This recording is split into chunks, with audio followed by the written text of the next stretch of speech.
Hey guys, we're here with Joe. Joe is the writer of Options Mark, or sorry, the Options book, Options for Dummies. So we're excited to have him on here today. Lots of things to talk about. Joe has a very interesting background. I've been reading his work for a while. Great stuff. So definitely, you guys want to check him out on Substack as well. Check out his books. Great stuff. Great knowledge there, and we're going to go through some of that today. So how are you doing today, Joe?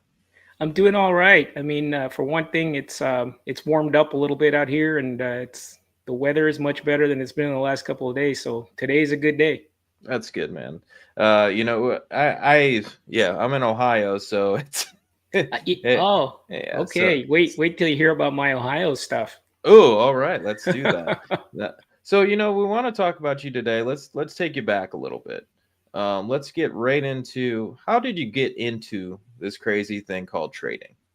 Okay, so first thing was I'd been a resident at wait for it, Ohio State, in anesthesiology way back in 1987, and I'd been there a couple of months, and the stock market crashed, and I didn't have a penny to my name. Didn't bother me any, but other people in the department were very much involved with it. They had some money, and they had some losses. But interestingly, a lot of them did not, because there was a guy who was also a resident who was a money manager on the side, and he actually had gotten everybody out within a couple of days before the crash. Hmm. So they were all sitting there watching everybody else that hadn't gotten out, be very glum and down about things, and they were just strutting around because they were out.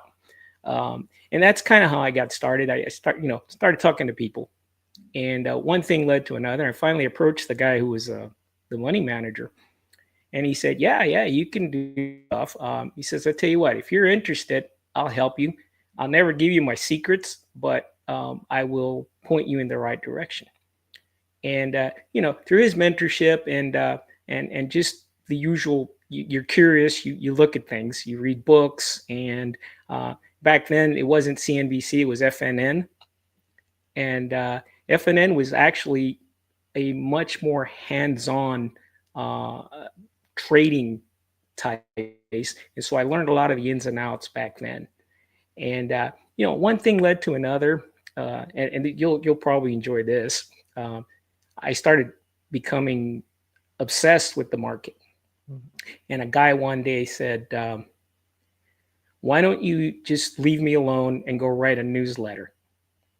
And I said, "Okay, what?"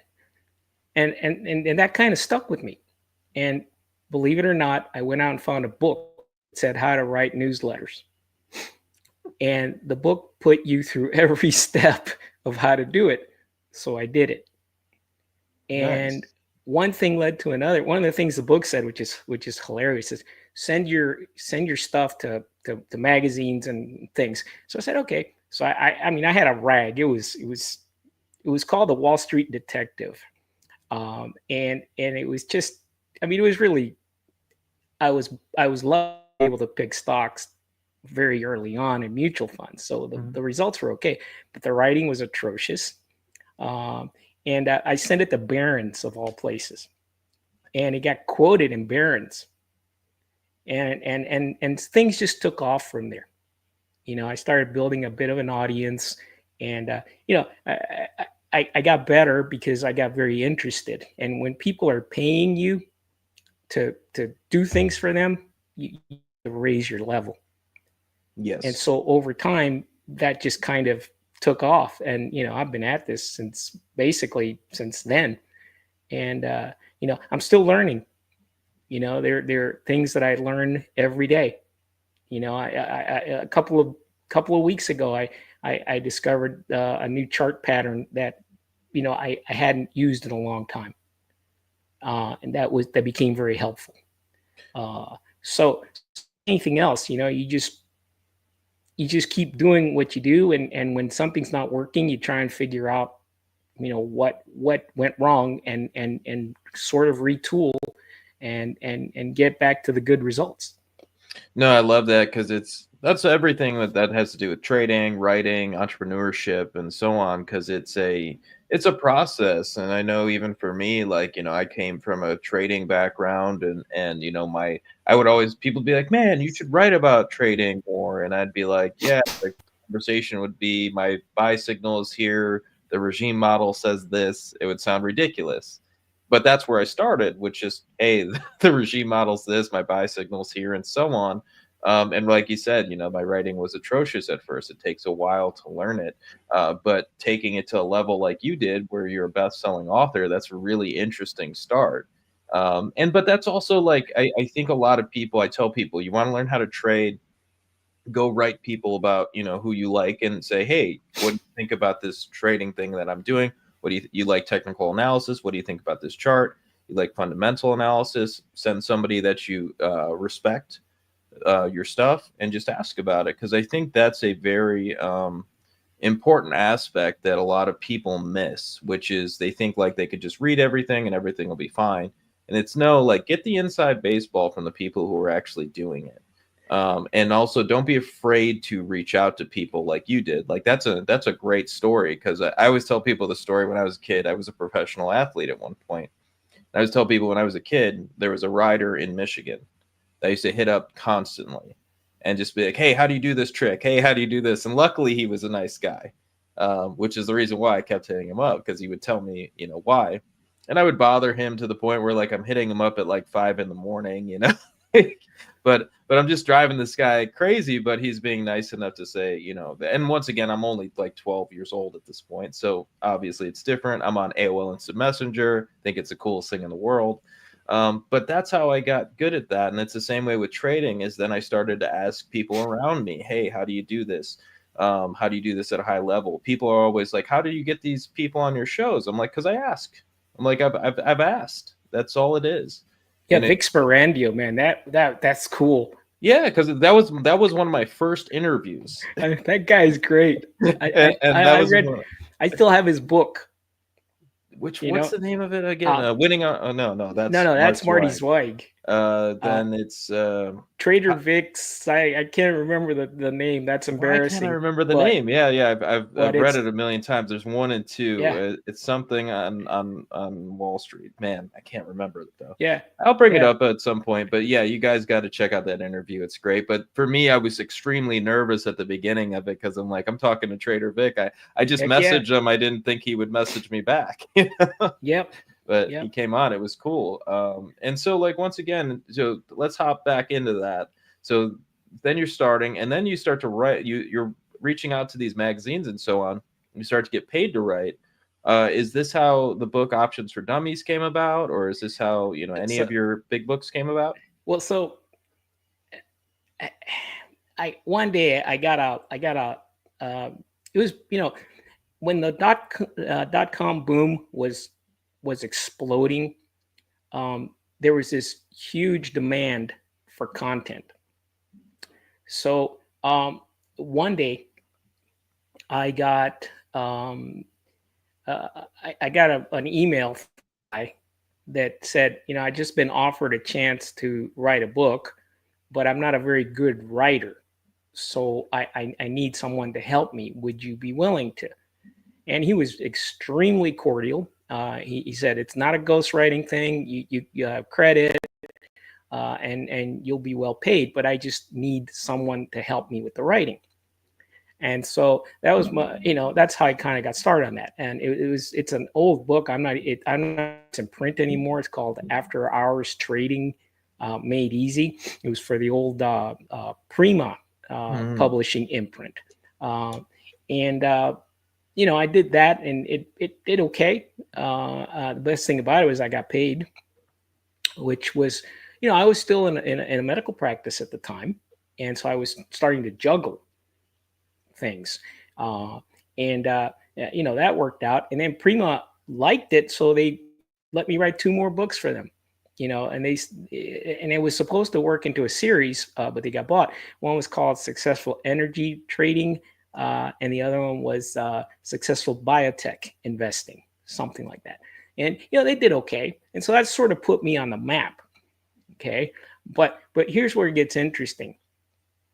Somewhere along the way, and I can't remember exactly the timeline, I took a trip to the Grand Canyon, and there I met the lady who thankfully has been my agent since then. And on that trip, we sort of cemented a great relationship. And um, she always is the one that has develops the relationships and finds these books. And thanks to her, I sort of have these franchises, which is basically what they are. I have an options trading one, and the 20s and 30 investing in your 20s and 30s series with Simon and Schuster, which I've just put the finishing touches on the next edition yesterday, and hopefully that's going to be coming out in the next few months. And of course, when you start building a relationship with publishers, you get extra work. That's why this day trading one book that I just recently finished came from. They liked the kind of work I did on the 20s and 30s, so they offered me this other one. And so I did it. But the thing about writing books that most people may not be aware of is that as you write them, you're thinking and you're learning, and as a result, your craft, not just the writing craft, but the trading craft also improves. Like I learned something new with every book, and that to me is why I keep doing it. Aside from the fact that that's how my brain is wired, just analyze, come up with ideas, and then put them into effect. I mean, that's basically how my brain works. And so writing, analyzing, and trading, it all flows for me that way. No, I love that because that's something that I always, and part of the thing is as a trader, like you should always keep a journal. And for me, I was always more I wrote a lot, but I just didn't want to share it with anybody for a long time. But over time, when the more you're putting your work out there, and also like something I realized when I started to, because I started trading professionally around 2016. So by 2020 was when I started to put videos out and talking to other traders, and I realized like, hey, this is actually helping me learn.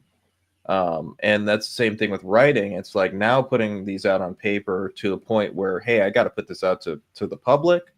People can scrutinize it. People can talk back to it. People can say, what are you doing? And also weighing the sentiment that you're getting. Because to me, it's not if I get a signal and I'm taking it and everybody hates it, it's not something where I go, oh man, that's a bad trade. Most of the time for me, I'm so contrarian that I go, it might be a great trade. The signals. You know what? I like that contrarian thing because, like one of the things that, and this I do in my own trading more than in my subscriber things, because some of the things that I do are experimental. Mm-hmm. Like once in a while, I see a stock that crashes on its earnings, and so what I do is I wait a little bit for it to base, and then I buy a call option way out of the money, and sometimes the option is like 50 cents, but I do that because in my mind I think, what is the thing that your lizard brain, I guess, is telling you not to do? Stay away from that thing. It's crashed. Nobody wants it. It's terrible. And then you step back and you look and you see that, okay, they had a bad quarter, but they still got $1.5 billion balance sheet. They still have a sizable portion of the market, and their product is something that is basically entrenched in the public's mind. I got $50. Love that. Yeah. I mean, but I don't do that for my subscribers, because I think that's kind of a irresponsible thing to do, because it is risky. Maybe the market is onto something. Maybe this company has really lost its way. So the last thing you want to do is do something that's going to hurt someone else. But if it's for your own trading and it's 50 cents for a call option, and you got 6 weeks for it to do something, I don't see a problem with that. That's why when I read your stuff, when I see the contrarian bent, I go, yeah, I like that. Because it's the way I think you have to have a little bit you don't want to be too contrarian to where you're, fighting every trend because it's going up. But you want to have that ability to sometimes look at things and go, there's something here. Because I mean, you didn't go as in depth in this, but I know you know this even more than I do, which is if you have an earnings and it gets past earnings, the IV drops. And as the IV drops, and then you're watching it just kind of stick in this little range, the IV is going to nothing. Then you're buying, 50-cent calls. Like it's a great trade. I think your subscribers would like things like that, or just explain, hey, this is super risky because I was holding back a lot of my other trades like that for a long time because I was worried about, hey, these, some people, especially when it comes to options, they want to go all in 100% of your portfolio into, some call option. You and I would never do that, but new people to trading do that a lot. So I just kind of stayed away from it for a while, but now it's like, hey, here's how I do it. I take 1% of the portfolio, I put it into an options trade. This is how we put it together. And it seems like people enjoy it. And especially with you and your background, you're testing something out. I mean, you have the book to say, hey, you're probably onto something. Another thing I wanted to bring up is my partner at the Gold Rush, Sam Gatlin. He's actually created something called the beat report, which actually, when you have earnings and like you have a bad reaction or a good reaction, it gives a reaction score. And so, like, think about it like if they miss bottom line and top line, and then the stock goes up, it would have a good earnings score. Most of the time, these things rally after that, and vice versa for good earnings if it goes down. So it's interesting to just kind of think about, ways to trade earnings. It's something that I don't do at all, but I find it very fascinating because I see exactly what you're talking about. Well, I rarely trade the earnings event. Yep. If I have a stock, Pay attention here, guys, because this is important. yeah, I mean, if I have a stock that is about to, and it's come a long way, then I usually will suggest you take profits ahead of the earnings. And sometimes I tighten the stop, sometimes I don't. And a lot has to do with whether they have a good habit of beating earnings or if they're hit or miss. You know, but for example, we've had Walmart in one of my portfolios for a long time, and the thing is up 50, 60, 80% since we bought it. And they have an earnings coming up, and the stock is inching up a little bit steadily every day. And I've been suggesting let's take some profits here because you just don't know what's going to happen. And one of the stocks that in fact, talking about earnings, I sent you that chart for Dutch Bros, the coffee company, and that thing went crazy after its earnings. I mean, it's probably an overreaction. One of my subscribers wrote me and said, "Is this an overreaction?" I said, "Probably is." Well, we sold it after the earnings because the thing was up astronomically. And what's the point? I mean, sure, the guidance was okay, and yet growing, but you just had this huge. It was almost like a $3,000 gain on the thing, and it's just something that you prepare for. Sometimes you may want to buy that protective put. Sometimes you may want to put a collar on.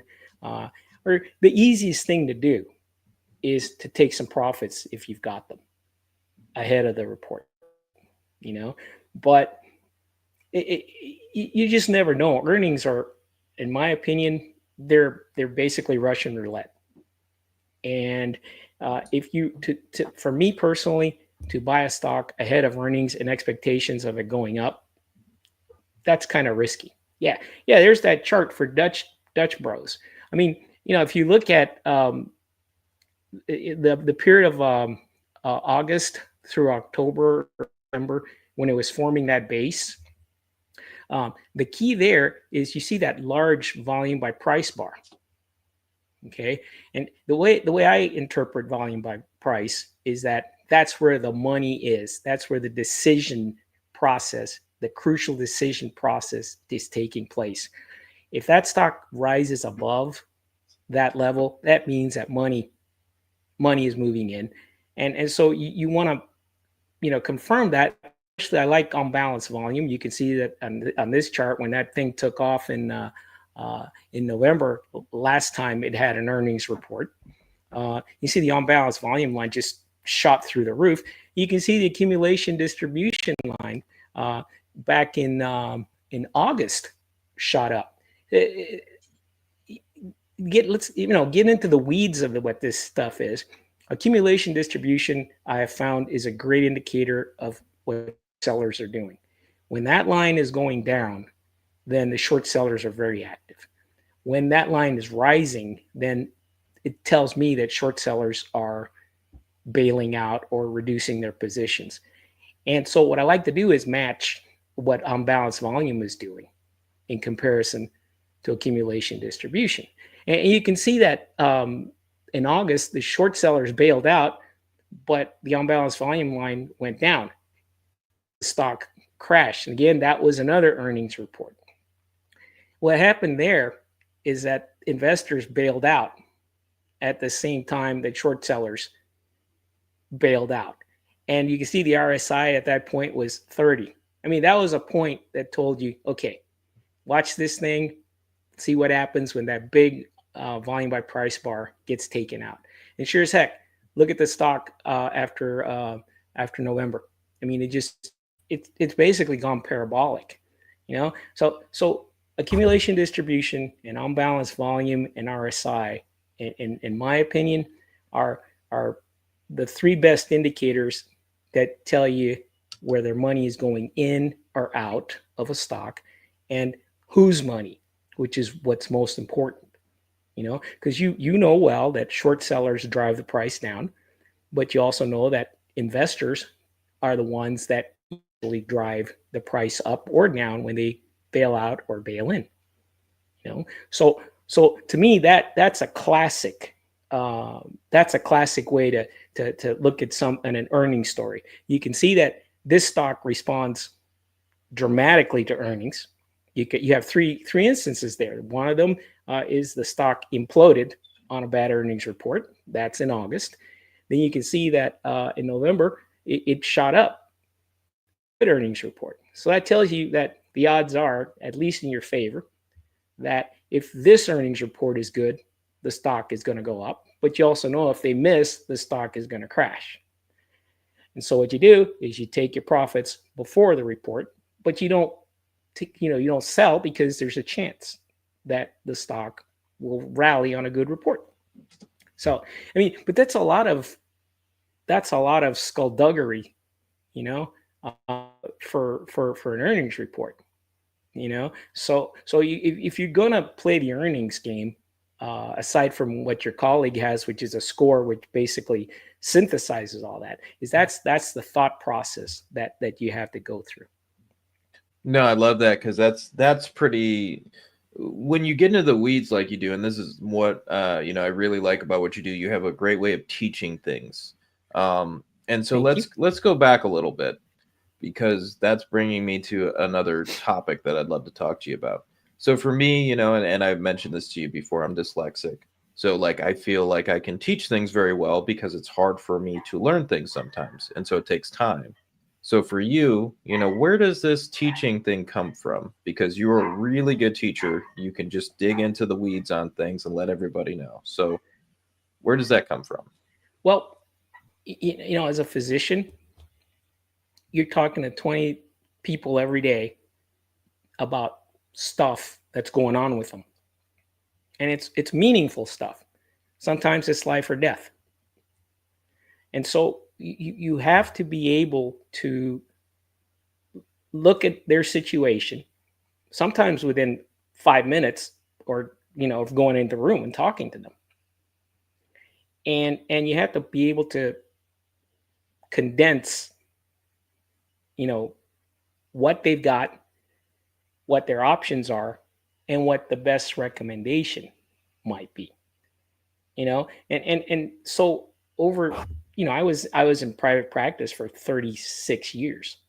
You do the same thing for 36 years, 20 times a day, and it sort of becomes what you do.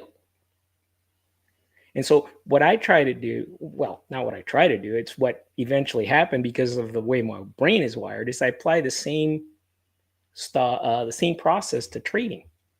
You look at a bunch of stuff, you make sense of it, and then you act on it. But you want to do it in a way that is responsible and that manages risk. Because you don't want to tell a patient, oh yeah, you've got this, and that, and yeah, you can do this and that, but I wouldn't worry about it. No. You've got this, and that. Here's what you can do. But my best suggestion is you go see this specialist who is the best in his field, who be able to give you better information than I can. So that also goes to your ability to reach out to people. You've mentioned this a couple times. You're writing, you're reaching out to somebody to help you with certain things.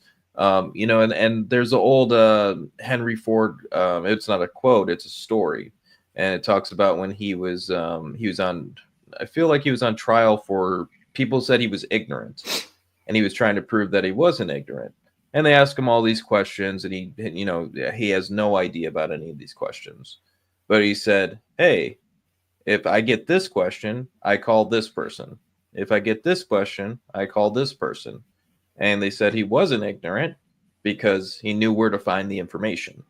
And really, that's all the world really is. And I think that's why when people, I was talking to a buddy the other day about limiting ourselves. We limit ourselves so much because we think we can't do things, but most of the time those answers are at our fingertips. We just have to either look for them, talk to the right person, something. So that's part of the reason why I'm really digging talking to you about your journey today, because I think a lot of people out there feel like they can't do something, and really, like, trading is hard and it takes time, but I feel like everybody can figure it out. It's just with that time, especially finding the right teachers. Like, you put out a bunch of great research. Like I said before, you guys need to check out Joe's page. I'll link to it on my Twitter in a little bit.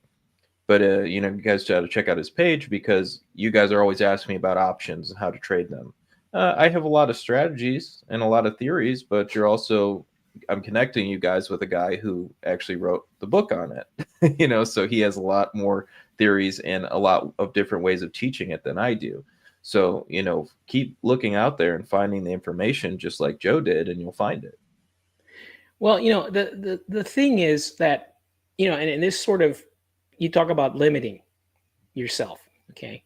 I think I'll tell you a great story about a conversation I had with a patient of mine for a few years back. This is a man who was a professional musician, and he's one of those professional musicians who is good enough to make a living at it, but not good enough to be a star. But he's connected to many stars because he's been in the business for a long time. I mean, it was really funny. One day he said to me, hey, Doc, I know you like to play guitar, so you want to sit in with me and a couple of the guys from the Eagles? I'm going, no, thank you. I couldn't tie my shoelaces, but I appreciate it, right? But one of the things he told me was that the secret to being a great musician isn't to be great, but to be great at what you do. So if you play a simple song perfectly, it's equivalent to playing a complicated song maybe not so well. In fact, you look better by playing the simple song perfectly than by trying to do something that maybe you're not ready for. You know, so what I always tell my subscribers and people that ask me is, I always tell them, look, get good at this before you get good at that. When you're really good at this, then you can venture to do something else. And so for me, keeping it simple is the best way to go. Once I keep it simple at one level, then I look to the next level and I keep it simple there. That's why I always look at the New York Stock Exchange advanced decline line instead of the indices. You know why? It's a straight line. To me, it's easier to see what a straight line is doing than a bunch of complicated candlesticks, which I appreciate and which I'm conversant with. But when I want to look at what the market's doing, I just prefer that straight line. And I so agree. I've gotten really good at what the New York Stock Exchange advanced decline line tells me. And I'm not perfect. Sometimes I'll miss a call, but I trust that indicator. And it's sort of something that sort of become part of my DNA in a way. I see you share it a lot, and it's a great, probably one of the best indicators out there of what the market's doing. To me, if you're trading stocks and you don't look at the market's breadth, you're not seeing the whole picture. Yeah. So right there. I mean, and I add the RSI indicator to it, and I always look at it in terms of what VIX is doing. And you see VIX is on top and the RSI is on the bottom. Same routine as with the Bros chart. Every time you see that RSI at 30, it's oversold, and it tells you that there's the opportunity for a rally. When the RSI hits 70, then it tells you that you might have a bit of a pullback. And right now, what's most interesting is everybody's bearish, and the advanced decline line is telling you it's making a new high. It's hard to be bearish when more stocks are rising than falling, and that's my point. And the other thing too is you look at the Bollinger Bands. And those are, for people that aren't aware of what they are, maybe it's the green lines above and below the line, the advanced decline line. When those lines start to squeeze, that tells you a big move is coming. And look at the squeeze over the last few days, and the line is making a new high today. That to me is simple and actionable. So am I selling stocks like crazy? No. Am I looking for stocks to buy right now? Yes. No, I love that because of the advanced decline line is something I look at so much, and basically stocks over 200-day moving average, stocks over 50-day moving average. These things are to me like the biggest parts of how I look at the stock market. And just that understanding of like, how can you keep it simple when everybody out there in the world is bearish and everybody's saying that the market's going to crash and it's the end of everything? The way I look at it is when more stocks are rising than falling, then I have a better picking winners. It's like if you're looking at a large field of opportunities, you're bound to get a good opportunity rather than in a narrow field of opportunities. I mean, you can just jump into the opportunity field and get a good opportunity when there's more opportunities to be had. And that's what the advanced decline tells me. What are the odds of picking a winner or not? I love your cat. Yeah, the cat loves to jump on everybody over and over again. So that, and also the cats also understand when I'm on camera. It's terrific. So like I used to have a couch that was like, I had a wider screen. I had a couch and I still have it. I have a couch in the corner. And it would just go lay on the couch. We have this huge forest cat. It's a Norwegian forest cat. It's like 20 pounds. and he would just lay on his back the whole video and just roll around, like just knowing he's on camera. And they never do any of this when I'm not on camera. Well, you know what? It probably helps you sell papers. How's that? I love the cats. I love, I have 5 animals in the house. We have 5 total. So like, having Yeah. 5 animals running around makes me happy. Hey, heck yeah. Keeps it light. The best trading partner you could have is a dog. I approve. But yeah, no, I love this conversation because it's covering how to trade, it's covering mindset, how to look at it, and really what I focus on more than anything is teaching people how to trade. Markets are hard, and it's a constant battle to learn how to do better over time. And so when you're teaching people how to trade, because to me it's like, yes, I could show you what I'm doing, and that's the value of my program. Is okay, I'm showing you what I'm doing as a professional trader. This is how I do it. But also then, as you know, you have to make that strategy work for you. What's your time frame? How do you look at the markets? You can watch all of us and we'll teach you as much as we possibly can, but then you got to adapt it for yourself. So Well, I think that my job is to teach people how to use what the tools are, yes, and then you can use the tools the best way it works for you. But these are the tools I use. These are the tools that have helped me to do better. And they're not this. These aren't all the tools. There are more tools. Like a lot of people are crazy about the MACD. It's a great indicator. The McClellan oscillator, great indicator. You can name hundreds of them. The 100-day moving average versus the 200-day moving average. Those are your tools. And if you know how to use them and you use them well, then those are the ones you need to use. It's like I said earlier, if you play a simple song perfectly, it's better than playing a complicated song, half-assed, for lack of a better word, and that's what, and I've over the years I've learned that.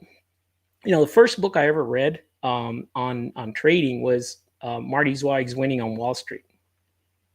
And what I always take away from that book and from Marty Zweig, which in my opinion he died way too young. That guy was terrific. He was terrific. Yeah. Yeah. You never fight their interests, and you never fight the market's momentum.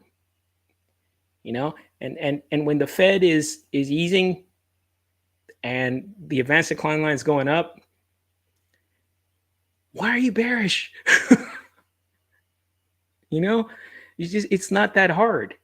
And the times when those events coalesce are so far and in between, when they coalesce just perfectly, that you should embrace them when you see them.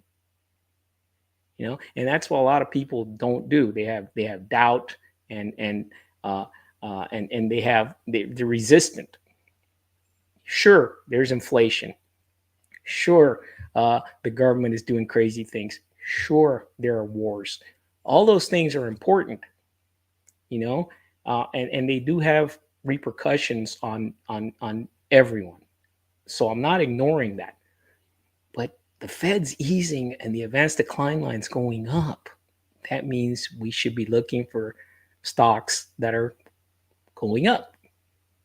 And when you say something like that to some people, it puts them off. Well, don't you care about this? Don't you care about that? Yes, I care very much. But my job is to pick stocks. And when stocks are going up, it's my job to find the ones that are likely to do the best. So I love that because I get so many. I had a client leave years ago, about 5 years ago now. 4 years ago. This was almost 5 now. Sorry, it's 2025, isn't it? So almost 5 years ago in 2020, we started buying energy stocks heavily at the end of that year. He was like, I didn't invest with you, so we can buy energy stocks. And I was like, man, do you want to make money or or Well, what's the goal here? you want to be, What's remember that old adage, you want to be right or you want to make money? Yep, you want to be right or do you want to make money? And that's the question. And once again, I love I understand like what you said. And I love the way you put it. Like, yes, we care. We're humans too, so we do care about things.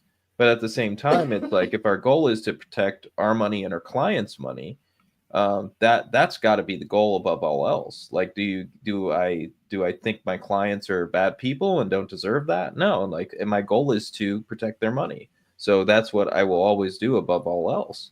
And once again, it's that's you could say that about just about anything in the stock market if you really want to. So I'm going to open it up to if you guys have some questions for Joe. Andy wrote in, this is super inspiring, Joe. I just started writing and making a note after Jason encouraged me.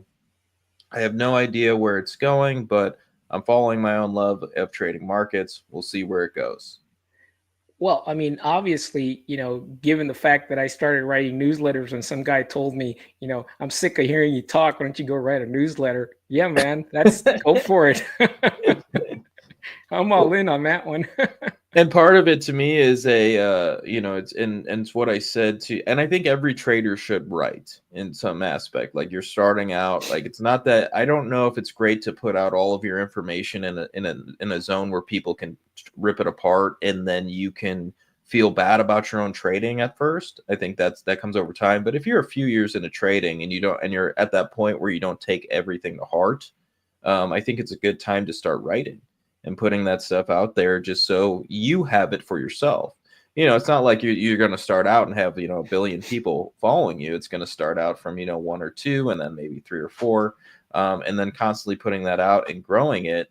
It's only going to help your trading to write it down. I think too many traders, they don't keep journals of trading. They don't, know what their setups are. They just kind of, shoot from the hip. And once again, it's are you trying to gamble or are you trying to actually trade? And I think the thing about that is like you have to figure out what you want to do. Nothing wrong with having fun with it, but also I think that if you want to make money, it's a different thing. Yeah, and you have to be able to adapt to what the market is telling you. Like last year was you held it and it kept going up. This year it's a little bit more volatile. It's more range bound. It's going up and down. So you have to shorten your time frame here, and you have to adhere more to the setups. Are you going to buy this thing at the bottom of the trading range, or are you going to wait for it to go up a little bit and take out whatever resistance? And that's where those volume by price bars come in handy. I show them usually in the longer term charts. But if you use volume by price on an intraday chart, maybe a 10-minute chart, they're even more telling for short-term trading. And yes. Again, that volume by price bar, look at that big fat bar. That's where the money is. That's the decision point. That's when a stock breaks above a huge, like that one you see over there on the left side of the chart at the bottom, especially when it rises above a cluster of indicators like the 200-day moving average and the 50-day moving average. I mean, they're all there at that price range, which was about 30 some dollars, 32 to $37 or something like that. When a stock breaks above that kind of cluster of indicators, that tells you that it's a move, and you need to find a way to get into something like that. And let's talk about band squeezes, because you were talking about that a little bit. It's one of my favorite systems that we have, and it's not favorite because I'm in love with Bollinger Bands. It's one of my favorites because it works, and it works really, really well. So when did you get into Bollinger Bands, and how long have you been trading using these? I can't even remember when I started. It's been forever. There's even a book, Bollinger on Bollinger Bands. One of my favorites too. Yeah, I mean, I've read that thing, and I sort of had a backdoor access to Bollinger because one of my dear friends, who's a Wall Street veteran now and ex $1 billion money manager, he's pretty much retired now, but a guy named Greg Morris. He wrote the original candlestick chart, and he's written multiple meaningful books on market breadth. And like I said, he even managed a $5-10 billion fund during his time period. He always talked to me. In fact, thanks to Greg, I'm here because he was, when I didn't really know what I was doing, somehow I met Greg, and we started talking and once in a while and having coffee and that sort of thing. And he was also a great mentor. So the short answer, the long answer is I don't know. The more detailed answer is I use them routinely on everything, and I look for, number one, the squeeze, because that tells me a big move is coming. Now, unfortunately, you can't always tell whether it's going to be up or down. The other thing is I use the 2 standard deviations with the 200-day moving average, and that tells me long-term meaningful trends are about to change when the price goes above that upper band or below the lower band. Because there's always that reversal to the means. And so, for example, lately I've been using it for the 10-year note yield a lot.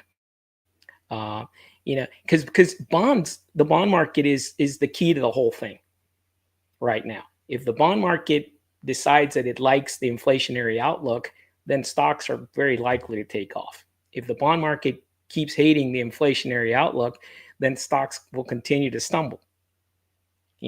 So what the bond market is doing right now is hugely important, and especially when the 10 note yield goes outside the Bollinger Band. That tells you that a reversal to the means is likely, which of course in this case means that yields are going to drop. And right now they're kind of in the middle, so you don't really know what's going to happen. But you saw what happened with CPI; they went crazy and sold bonds like there was no tomorrow. And then PPI came in kind of not great, but not too bad. They bought bonds like there's no tomorrow. What we want to see with the bond market and with those Bollinger Bands is some stability and a return to a tradable trend. If that trend is up, fine, then you deal with it. If the trend falls, then you deal with that equally. You go to your interest sensitive stocks, the utilities, and that sort of thing. And you go on and see what happens. But you have to, over time, you have to say this too. One of the best things that ever happened to me was my trading started to falter right around the year 2000. The market wasn't right. What I used to do wasn't working. So I had to relearn everything. And the key was understanding how the market maker algorithms work. Once you understand that, then you can understand what the market is doing much better, because that ties into money flows. As you well know, when the order flow is positive, the algos buy. When the order flow is negative, the algos sell. And so when the market's going up, the algos are buying. And when the market's falling, the algos are selling. And then, of course, there's the options stuff, because they always have to hedge when certain levels are reached. So they're puts at some point, or they're going to sell calls at some point, and that kind of, I talk about that in detail in my options book.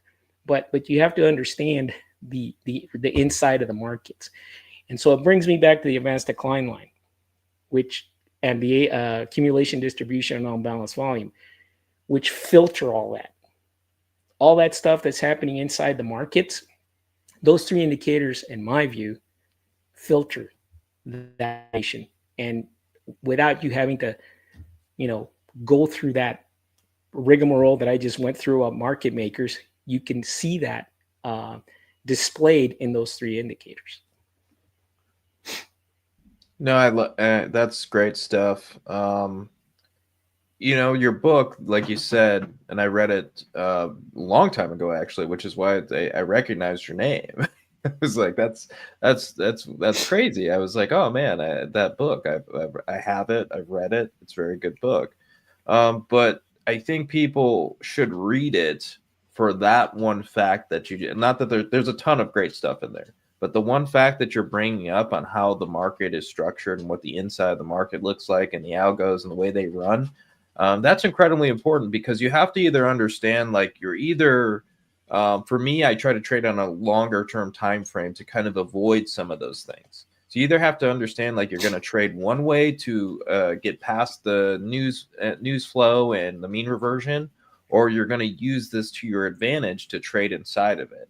Um, so understand, and there's nothing wrong with doing both. We have multiple systems and strategies, which and you do as well, where you are holding long term trades, but you're also trading around it. That's totally fine too. I'm just saying, whatever type of trader you are, you want to read that book to kind of get an understanding of what that market looks like.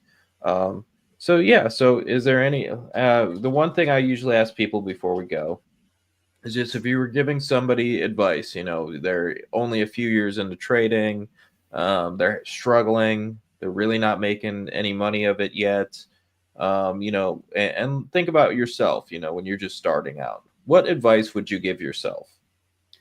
Well, I mean, and I knew you were going to ask me this, and I had to think about it. So I actually wrote it down, Mhm. and I'll just read it here real quick. Okay. The bottom line for me is keep it simple. Okay, if you got something that's a straight line that tells you the same thing as a bunch of squiggles, for crying out loud, use the straight. You know, I mean, Yes. interest rates. You cannot trade stocks without understanding how interest rates work, and it's not just the Fed, it's the bond market. So you have to understand that. If you don't understand that, you're wasting your time. I mean, and especially now when we have a world that is basically too indebted to ever recover really in our lifetime. Yeah. And so debt refinancing is the key. And debt refinancing is easier when interest rates are lower. And so you have to keep that relationship in mind. The other thing is follow the money. Like I said earlier, if the stock market, if the advanced decline is going up, why are you bearish? Find where the stocks are. Use that accumulation distribution to see what the short sellers are doing. Unbalanced volume to see what buyers and sellers are doing. And the final thing is you have to adapt to circumstances. Last year, you bought it, you held on to it, you didn't worry about it. This year, you have to be able to trade in a shorter term. Pick your spots better. And sometimes you just don't trade because the market's too unpredictable. So again, keep it simple. Interest rates, follow and adapt to circumstances. You do those four things, and you keep just hammering that over and over again. Over time, you'll see that you do well as long as you play the simple song perfectly instead of trying to play the complicated song when you're not ready. Great stuff. And I find it very, like, and this is one thing that everybody should take home with them. I have asked this question now to probably 50 traders. Every single time, something about keeping it simple comes up. Tony Greer said it in the most crude way. You said it in the most articulate way. And not saying it was bad. I love Tony, but what he said was just, using a couple swear words, and that makes, and I swear a lot too. So I'm not hating on it, but he just said, keep it effing simple. I swear a lot on here, but YouTube algorithm doesn't like it, so sometimes I try not to. But no, it's everything in trading is keeping it simple. So guys, let's thank Joe for coming on here. Please follow his page on Substack. Check out his books. I've had a lot of fun having him on today. Hopefully, Joe will come back at some point again. And if you have anybody that you're friends with that you'd love us to interview or to come on, that's please let me know. and I'd love to have you again at some point too. It would, to me, this was great. I love this format where you can just, talk without prearranged questions or topics. I mean, because it lets the information flow, Yes.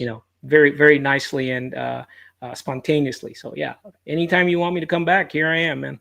All right, sounds good. Thanks, Joe. Thank you.